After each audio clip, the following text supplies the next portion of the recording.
जे लोक आम्हाला भिकारी म्हणतात कदाचित ते विसरले की 2019 मध्ये कटोरा घेऊन कुठे गेले तुम्ही?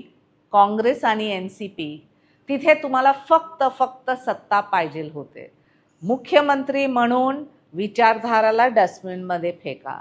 मुख्यमंत्री म्हणून भ्रष्टाचार करा. तर संजय राऊतजी, आम्हाला तुमची सर्टिफिकेटची गरज नाही. आमचे नेता आदरणीय एकनाथजी शिंदे, त्यांना जनतांनी सन्मान दिलं, वोटरनी सन्मान दिलं आणि कार्यकर्त्यांनी सन्मान दिलं.